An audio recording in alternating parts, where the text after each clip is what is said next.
Bill Press, author of Spin This, when you hear Bill O'Reilly say on his program you're entering a no-spin zone, what's your reaction? My reaction is that's baloney or pure spin. I mean, he's spinning the fact that he doesn't spin, which I don't think anybody takes seriously or should. Why shouldn't they take it seriously? Isn't he being serious about it? No, I think if you, in fact, I've got lots of examples in my book. First of all, the premise of the book is that everybody spins, and especially people in the media spin.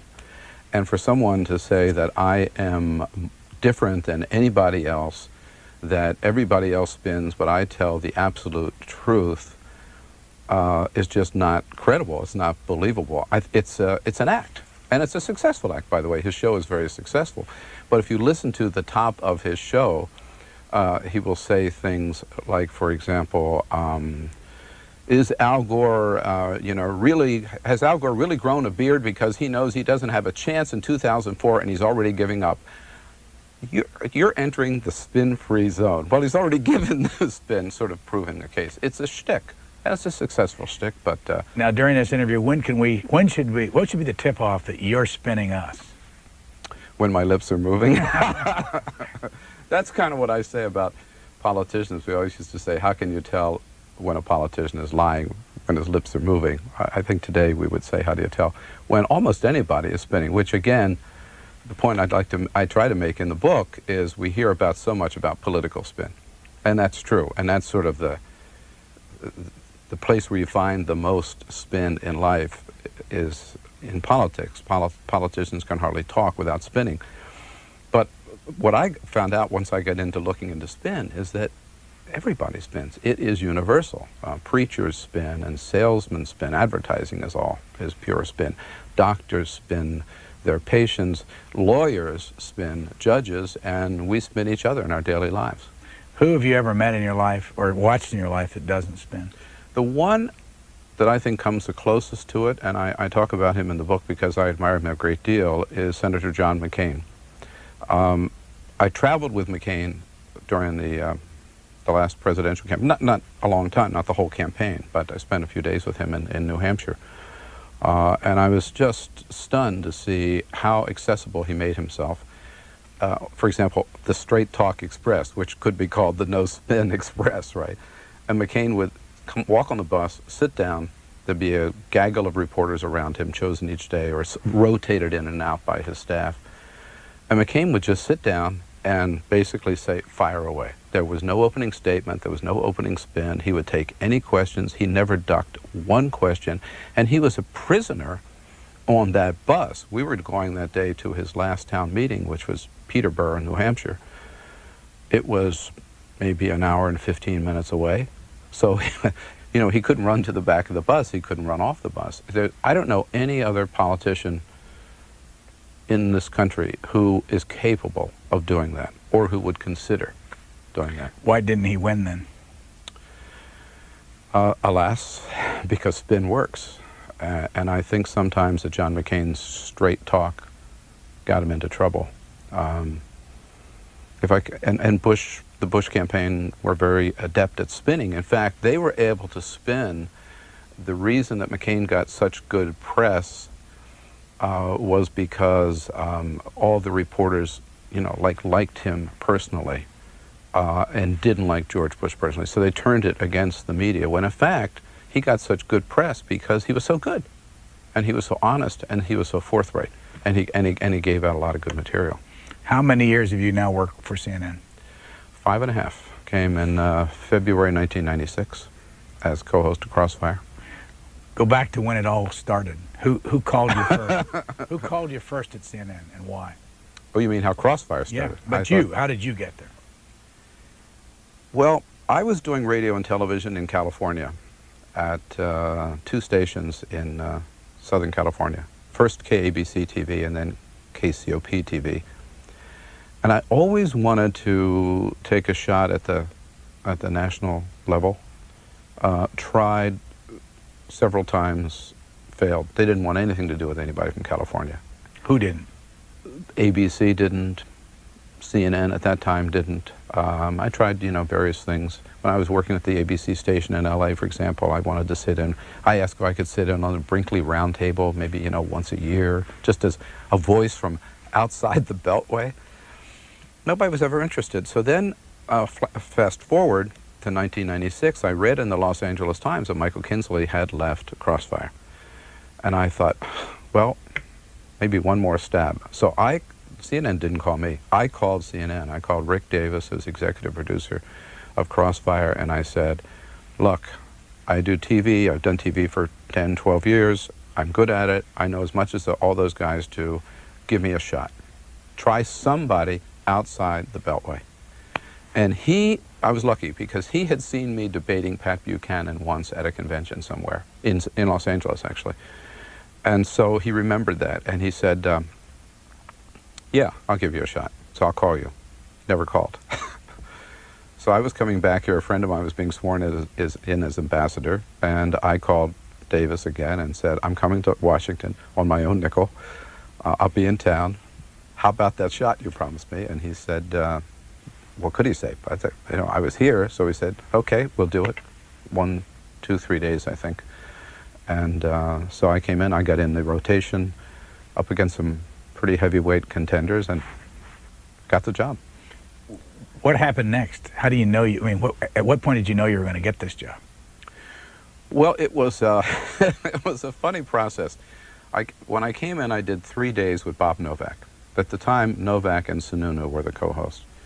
So I did 3 days with Bob Novak. I went back to Los Angeles. You're going to think I'm a pest here, but I called Rick Davis again. I'm not a pest, I'm persistent. And I said, gee, I had a lot of fun with Bob Novak, and I think I held my own. Give me a shot at Sununu. So he said, okay. So I came back again, and I did a couple of days. By the way, these are not screen tests. I mean, these are not like auditions in a closed room somewhere. I mean, these were live on the air auditions. So, I mean, you make or break yourself right away. So I was on 2 days with John Sununu, and I thought that went okay, and I went back to California. And this time, for the first time, Rick Davis called me, and he said, we'd like you to come back for a third test. And I said, well, what's going on? And he said, well, there's a short list, and you've made the short list, and we want to take another look at you. So I came back a third time, and then I got a call from him maybe a week later. In fact, it was on a Wednesday, I recall. I was to start on Monday, full-time, the following Monday. I was Democratic chair, in addition to doing radio and TV, as a volunteer, I was a Democratic chairman of California at the time. I had to quit my job, move to Washington, get here, and start a full-time job at CNN the following Monday. And when you go into a job like that, how long were you guaranteed to have a job? At the time, I didn't have a contract at all. But I was given the job, and then I negotiated a contract. The first contract was for 2 years, and the second was for 3 years. And if you're doing the math, I'm ready to sign another one. How do they know, specifically, how do they know you're doing a good job? Well, I think you'd have to ask them that. I mean, is there a, knock on wood, I'm mechanism? still there. Do they do the Q ratings and all that kind of stuff? I think I would think that there'd be two things they're looking at. One is that how I'm performing on the air. I mean, I've never had this conversation with them, but they've got to know I do my homework. They have to know I know my facts, and they have to know I can hold my own against Pat Buchanan, Mary Madeline, Bob Novak, John Sununu, Tucker Carlson, not to mention the guests. And then there are ratings. We get ratings every day. Unlike radio, where you wait like 3 months to know how you're doing, television, the next day we know how well we did the night before. So I haven't destroyed the ratings of the show. What time of day the next day do you know what the ratings are? We know about 4 o'clock in the afternoon what we did the night before. And how close do they break it down within that half hour that you're on? 15 minutes and 15 minutes. So, for example, if we follow Moneyline or we follow Wolf Blitzer, whatever we follow, we can tell right away what they had at 7:30 and what we hold on to at 7:30, plus what we add. We can also tell at 7:45 how many people we have picked up or lost in that second half of the show, and then we can tell at 8 o'clock when we go off the air how many people are left and how many people we hand on to the next show. It's amazing, and it's all done with Nielsen boxes, and frankly, I never believed it's that accurate, but everybody uses the same system, so everybody believes it. Now, can you tell, I mean, you're sitting there every night and hearing people, you say to yourself, this person is just spinning us to death. Can you tell from the ratings when somebody is spinning you that people tune out? Or the vice versa, that they like it? Yes and no. Sometimes I think it's not so much that they're spinning, it's just sometimes you get a guest who's really deadly dull. I mean, no matter how well they've been screened, and we talk to them ahead of time, you know, the staff pre-interviews them and they give us this guy sounds like a real fireball, you know, he's really saying some really strong stuff, he's going to be a great guest, but they get on camera and they just freeze. And you just think, oh no, you know, you can just like hear the clickers all over the country going off. And yet sometimes I have to tell you, honestly, and it hasn't been that long ago, that a show that Tucker Carlson and I thought was deadly dull, and we got one of the highest ratings that we've had in months. So I think all of us believe that the guests make the show, not the co-hosts, by the way. If we get really good guests, that's what people, and particularly well-known guests, as people are clicking through the whole menu of stuff that's available on television these days, and there's so many choices. So they click, they see somebody, you know, I mean, they see Tom Daschle, right? They'll stop. Or they'll see Dick Armey, you know, they'll stop. They see a Mary Madeline, you know, they'll stop if she's a guest. So we think the guests make the show, but sometimes even a bad guest can get a good rating. Do Republicans, go figure. Do Republicans or Democrats spin the most? I don't think there's any difference. I think they all spin, they're all good at it, and as I point out in the book, I think among the presidents, Bill Clinton gets the prize. Master spinner, just wonderful to behold. I mean, just brilliant to watch him, and spin himself out of situation after situation after situation.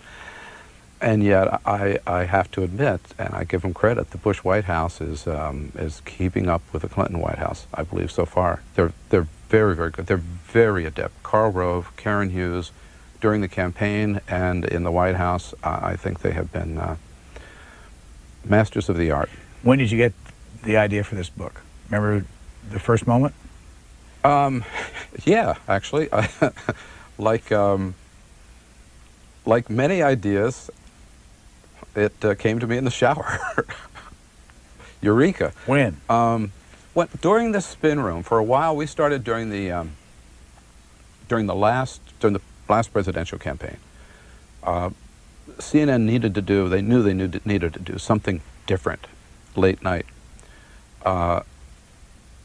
because all the coverage was kind of looking like it always had, and so they asked Tucker Carlson and me to do this special little show late night called The Spin Room, and it started out being an hour, and basically we just got people on to spin how the campaigns were going, people from the campaigns, reporters, to talk about the spin they were hearing in the campaigns, and I just grew fascinated with that whole concept of spin, and thought, having thought about a lot of different books and started one book or started another book, it suddenly occurred to me that was right in front of me was the book that I should write. I should write a book about spin, because everybody was talking about spin, but nobody was really explaining what it is, who spins and who doesn't. Is it good? Is it bad? What's the difference between a spin and a lie? You know, what's the origin of this word spin? So I thought it would be really fun, really timely. We were doing a show on spin, and even though by the time I had finished writing, the spin room was canceled, spin lives, even if the spin room did not. So one day during the middle of while we were doing the show, I was in the shower thinking about it, came to me, write a book about spin, and I thought of the title, Spin This, and here we are. What'd you do, though? Is this your first book? It is indeed. So where did you start? I started by, I called my agent. Now, what's an agent? Agent is a guy who represents you in making a contract. A lawyer, usually, who represents you in making a contract and can also take a product and sell it to, for example, I have a television agent. He does that, represents me in my negotiations with CNN. He's also a very good book agent. Where does he live? Here in Washington. What's his name? His name is Bob Barnett. And married to? Married to Rita Braver, CBS News. And Bob's the best in the business, no doubt. Stood in during the debate practice? He was, I think now for the last 3 presidential campaigns, he has filled in the mock debates for the Democratic candidate. He's played the opponent. I think the first time that Bill Clinton ran, he played George Bush. You know, the second time he played Bob Dole, and this time for Al Gore, I believe he played W. So he's very, very good, very sharp. Having represented Bill Clinton and the First Lady, the President and the First Lady with their books, and since I'm kind of an equal opportunity offender in the book, and I point out that the President and First Lady spin, as well as other Democrats, as well as the Republicans, I hope I'm not talking out of school here. He thought it was not a product that he could properly represent. So he suggested another good friend of mine and his, a fellow by the name of Ron Goldfarb, who was also excellent, very, very good, very well respected in the industry. And I called Ron and told him I had an idea, and he said, put together a little proposal. He suggested kind of what I might put in a proposal. I put a proposal together, gave it to him. He liked it. Changed it a little bit, but finally got a product that he really liked. He took it to New York. There were 3 publishers who were interested, and they had a little auction, and one of them said, okay, we'll publish it, and we'd like to get it out by Christmas, which meant, and I promised them, by the way, in the proposal that I could write it fast, and I could write it in 3 months. So I signed a contract and turned it in a week early. And when was the week you turned it in? I turned it in the last week of August. It was due September 1. And what about the experience of writing the book? I know from talking to you before on the shows and all, you're a big reader. What I found, for one thing, is I haven't read as many books this year as I usually do because I had to take a lot of my time. Well, one of the reasons I really wanted to start with Spin was as my first book because, as I mentioned, was the topic I was certainly familiar with, the topic I was living. But I also wanted to make sure because there are a lot of other books inside of me, I wanted to make sure I had the discipline to really write a book. And so once I had the contract, I just set myself to it. I mean, I wrote every spare time, mornings, all morning, except 2 mornings a week I write a column. I continue to do that. But 3 mornings a week I wrote at least 1 day a weekend. I wrote the entire half a day. And then I'd come home from doing Crossfire or Spin Room, and I'd work and write until maybe 2:30 in the morning and just banged it out. Easier or harder than you thought? Harder, actually. Harder because when you're working with something, I'd written a lot of magazine articles, written a lot of op-eds, but you can get your hand around those easily. When you're writing, I forget how many words this is, but let's say 200,000 words or something like that. You know, I found there has to be a continuity of thought, and I sometimes lost and would have to go back and see whether I made that point or not made that point to get the flow of the book. And after you get into it, I mean, you become a prisoner of that word processor. So sometimes I was really chafing, at the discipline that I imposed on myself. But it's a great satisfaction to get it done, and then to see the first proofs, and then to see the galleys, and then to see a finished book. I mean, it's pretty exciting. Where does the word spin come from? Spin, a couple of origins of spin. The first is, which I find personally appealing and amusing, is it comes from the old spinning wheel and weaving I say that because my wife is a weaver, so she does this. She doesn't spin her own yarn anymore. She buys the wool, but she's this weaver. And you can see if you pull and stretch a piece of yarn, you can pull and stretch a tale or a story. And so the first is like the old sea captain who would spin a yarn. And that's really kind of where it comes from, the use of that word. The second is from sports, baseball. Throw a curve, you put a spin on the ball. On billiards, you put a certain backspin maybe on the ball, or even on the golf course. If you're good enough, I'm not, you can put a backspin on the ball hitting the green so it doesn't roll off the other side of the green. So both origins of it, and you can see also with, if you can put a spin on a ball, you can put a spin on your words too, which I think is really what spin is. It's just sort of, it's not the truth, it's not a lie, it's somewhere in between. It's just adjusting the truth, if you will, or bending the truth to make a point, to make things look better than they are, or to make you look better than you are, or to cover your butt and get out of a difficult situation. Is there more spinning today than there has been in our history? I don't think so. I think we just have given it a name today. You know, in the book I had a lot of fun going back in history and pointing out some of what I think are the classic spins, starting with the Garden of Eden, where everything else got started, right? And Adam and Eve, and the serpent spinning Eve that here's this wonderful tree, and you eat this fruit, and you'll be like God. You'll know everything, you know, good from evil, which was really certainly not the truth. And then when God said to Adam, "What have you done?" You know, Adam right away said, "She made me do it," which was a spin that comes down through time. Of course, husbands and boyfriends do the same, blame it on the girlfriend or the wife. But you can go through politics and through history, and I think there are many examples. I just think today, and Brian, I don't know exactly when it started, but the first time that I heard of it is maybe 6 or 8 years ago, when campaigns first started using the word spin doctor, spin room.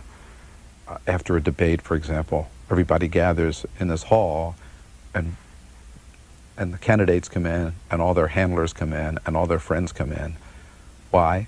To spin the reporters on how well they've done. And they call it the spin room. You mentioned in your book that you used to be a seminarian. Indeed. Where was that? It was on the East Coast of the United States, first of all. I joined an order called the Oblates of St. Francis de Sales, who taught my high school, Salesianum High School in Wilmington, Delaware. And they were located up and down the East Coast. And I did some practice teaching in Philadelphia. Got my college degree at the University of Niagara, all as a seminarian. And then I was sent to Europe to study theology at the University of Fribourg in Switzerland. Why did you get into this? Why? Mm-hmm. I wanted, everybody's thinking at that time what they're going to do with their life. I was really attracted to public service. What year? It's when I graduated from high school. What year? Want to know that year? I heard you first time. You can't spin this one. You can't spin this one. 1958.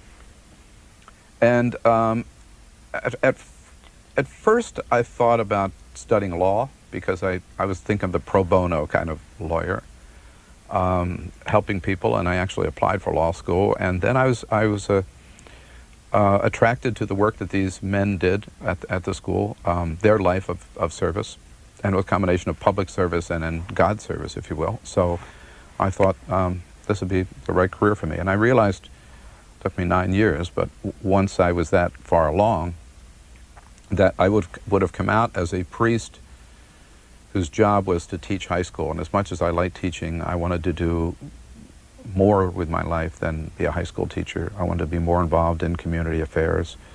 I wasn't sure exactly what, but I knew I wanted to kind of a bigger arena than that. So I left the seminary in 60 67. What was the family situation like? Your mother, your father, brothers, sisters? All of the above, right. My parents were both living then. My mother died later in 67. At that time, I had a brother, a sister. I grew up with a brother and a sister. They're both younger than me. But then after I was in the seminary, my parents had 2 more children. So they're like a second family. Then my mother died and my father remarried, and he and his wife have still another son. So I have 2 brothers, 2 sisters, and a half-brother. What'd your father do? He was a self-employed small businessman in Delaware City, Delaware, where I grew up, a little town on the Delaware River south of Wilmington. And when he came out of the service, his father had a gas station, Atlantic gas station. And he gave my father a piece of property right down the street, which is a pretty brave thing to do, knowing that what my father was going to do, and did. He built, with his own hand, built his own service station, and he ran and operated gas station, service station, for the rest of his life. I mean, well, he's still alive, but I mean, until he sold it. How about your mom? She was a housewife and raised us kids and helped my father run the business. She took care of all the books, but you know, she didn't have any job outside of that, and she wasn't paid for that. She just made sure the business succeeded by getting the bills out at the end of the month, you know, so that people would pay their bills, so we could pay our bills. Were they surprised when you became a seminarian? Oh yeah, yeah. They had no idea. And McCain would walk on the bus, sit down. There'd be a gaggle of reporters around him, chosen each day or rotated in and out by his staff. And McCain would just sit down and basically say, fire away. There was no opening statement. There was no opening spin. He would take any questions. He never ducked one question. And he was a prisoner on that bus. We were going that day to his last town meeting, which was Peterborough, New Hampshire. It was maybe an hour and 15 minutes away. So, you know, he couldn't run to the back of the bus. He couldn't run off the bus. I don't know any other politician in this country who is capable of doing that, or who would consider doing that. Why didn't he win then? Alas, because spin works. And I think sometimes that John McCain's straight talk got him into trouble. Politicians can hardly talk without spinning. But what I found out once I got into looking into spin is that everybody spins. It is universal. Preachers spin and salesmen spin. Advertising is pure spin. Doctors spin their patients. Lawyers spin judges, and we spin each other in our daily lives. Who have you ever met in your life or watched in your life that doesn't spin? The one that I think comes the closest to it, and I talk about him in the book because I admire him a great deal, is Senator John McCain. I traveled with McCain during the last presidential campaign, not a long time, not the whole campaign, but I spent a few days with him in New Hampshire. And I was just stunned to see how accessible he made himself. For example, the Straight Talk Express, which could be called the No Spin Express, right? Bill Press, author of Spin This, when you hear Bill O'Reilly say on his program you're entering a no spin zone, what's your reaction? My reaction is that's baloney or pure spin. I mean, he's spinning the fact that he doesn't spin, which I don't think anybody takes seriously or should. Why shouldn't they take it seriously? Isn't he being serious about it? No, I think if you, in fact, I've got lots of examples in my book. First of all, the premise of the book is that everybody spins, and especially people in the media spin. And for someone to say that I am different than anybody else, that everybody else spins, but I tell the absolute truth, is just not credible. It's not believable. It's an act, and it's a successful act, by the way. His show is very successful. But if you listen to the top of his show, he will say things like, for example, is Al Gore, has Al Gore really grown a beard because he knows he doesn't have a chance in 2004 and he's already giving up? You're entering the spin-free zone. Well, he's already given the spin, sort of proving the case. It's a shtick. And it's a successful shtick, but... Now, during this interview, what should be the tip-off that you're spinning us? When my lips are moving. That's kind of what I say about politicians, we always used to say, how can you tell when a politician is lying when his lips are moving? I think today we would say, how do you tell when almost anybody is spinning? Which again, the point I try to make in the book is we hear about so much about political spin, and that's true, and that's sort of the place where you find the most spin in life is in the Bush campaign were very adept at spinning. In fact, they were able to spin. The reason that McCain got such good press was because all the reporters, liked him personally and didn't like George Bush personally. So they turned it against the media, when in fact, he got such good press because he was so good, and he was so honest, and he was so forthright, and he gave out a lot of good material. How many years have you now worked for CNN? 5.5. Came in February 1996 as co-host of Crossfire. Go back to when it all started. Who called you first? Who called you first at CNN, and why? Oh, you mean how Crossfire started? Yeah, but how did you get there? Well, I was doing radio and television in California at